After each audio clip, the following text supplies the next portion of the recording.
This is Noah's Ark restaurant. This is Yerevan, Armenia. Yerevan is actually famous, well, Armenia is actually famous for Mount Ararat, where they say Noah's Ark is, or landed after the flood. So this is Opera Square, Yerevan.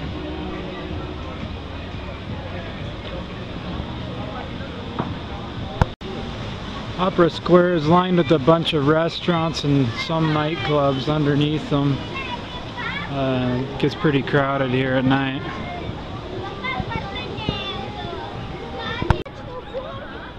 So this is Opera Square.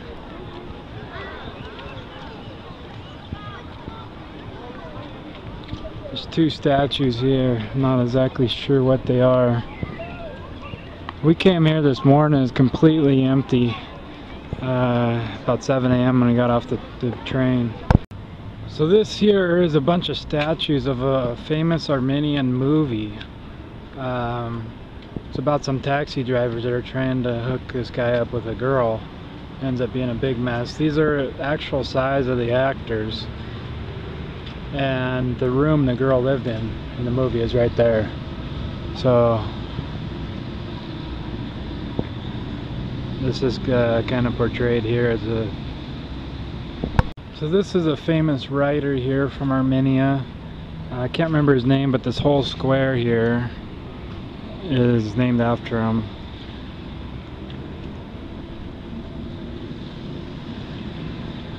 Writer or artist, can't remember, but anyway, the square is named after him.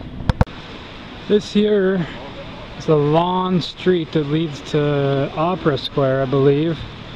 And I guess then, like 20 years ago, it was just a bunch of old houses and they saw money. So they took it down and built these condos that I guess they sell for about $1 million per room. $1 million US. So it's actually a nice little shopping street. They got little bars and restaurants at the bottom, but they're very expensive. So this is the government building. They say over there's a Lenin statue, and at the collapse of the Soviet Union, they took it down. Apparently some of his stuff is left in a museum here, but there's also people that have denied that. So at night here, there's a fountain show. The lights are there, and I was here last night. There's music, a lot of tourists. This square is completely full at night. They said most of them are Iranian. So this here is a statue in the center of a street, donated by the French president Sarkozy. And there's a really strong tie here between France and Armenia.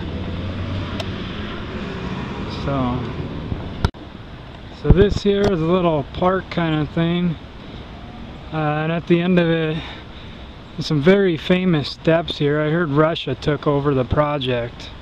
They go way up there. It's kind of like a park because they took down trees to build it, so they tried to make green, like little plants up there, as you can see. So it takes about 5 or 10 minutes to walk up these steps. You come here at night, it's just so crowded, everybody's everywhere. These fountains represent the 15 CIS states, or former Soviet countries. So this one right here, that's actually Armenia, and I don't know what the other 15 are. This is another square they have. All these things are filled with art. That's actually a head in the center of that fountain. They turn the fountain on at night. Here is the third one. I think there's like 6 or 7 before you get to the top.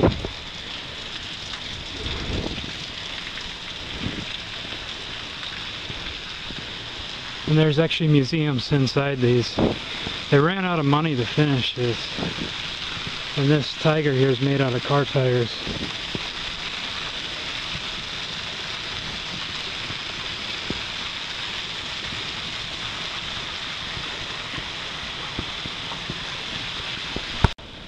From the top, this isn't the top, I'm not even halfway there, but there's an excellent view of the city, and I just don't have time to go there because my train's in an hour. But you can see over there, there's a mountain and stuff, and it's kind of in a valley a little bit here. So this here is supposedly the creator of Yerevan, and this is what he created the city to look like right here. It's supposed to be like a ray of sunlight, and with the outer roads being like the rays of sun. So it's a pretty interesting design for sure. It was meant to hold 1.1 million people, and there's now I think 1.7 million here, so